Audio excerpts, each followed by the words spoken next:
Hi, I'm Lindsay. I'm Bob and Sue's oldest granddaughter. And again, I'm coming to you on video because I know that I would not be able to get through this live. So please bear with me.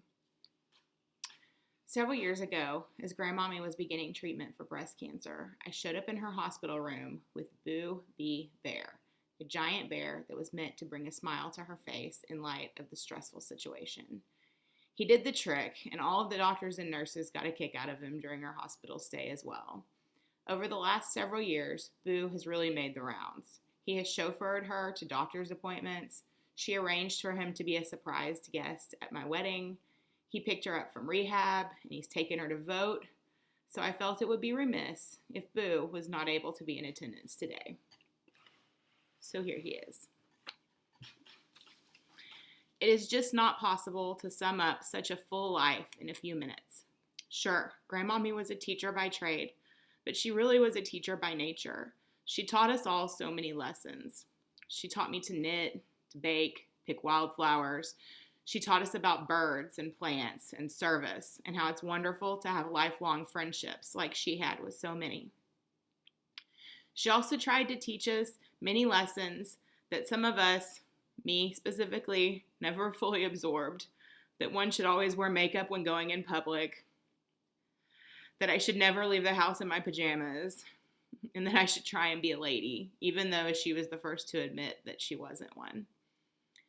Every member of our family knows that she was our biggest fan, and she was always in our corner.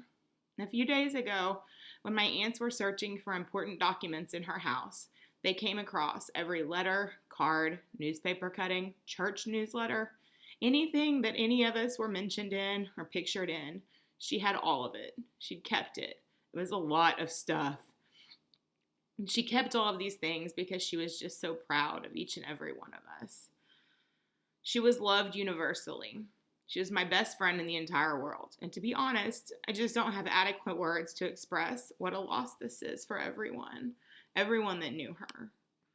In 2000, when I was a 17-year-old senior in high school, I wrote a letter to she and Poppy, which included a poem thanking them for the gifts they had given us, and also how I was going to miss them as I went off to college. The letter was one of the things that was found in her desk a few days ago, and rereading it now, I think it is even more fitting 20 years later, so I would like to share it. Poppy and Grandmommy. Often I realize how fortunate I am to have such an awesome set of grandparents. As I look back on the last 17 years, I think of my favorite times spent with you two, and thank God that I am able to have such wonderful memories. I just wanted to thank each of you for playing such an important role in my life. The experiences that you've enabled me to have and the lessons you've both taught me are irreplaceable, and I assure you that I will never forget them. I've written a poem that I would like to share with you.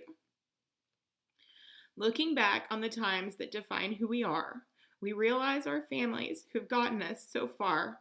The places I've been, the life I've led, was created because of the few kind words you said. Encouragement, compliments, and a simple I love you. It's impossible to comprehend the good that they do. To you who've helped me through my life's quest, to the two who've encouraged me to always try my best, to each one who has tried to show me the light, and to both who've taught me what's wrong from what's right. I'd just like to offer a few words of gratitude to thank you for your constantly helpful attitude. I'll always remember the things I've been taught, and I'll try to make the decisions I ought. I love you each with all of my heart. It's going to be difficult to be so far apart. Just know that you two are very special to me. You're the best grandparents that ever could be. Thank you so much for being a great part of my life. I love you.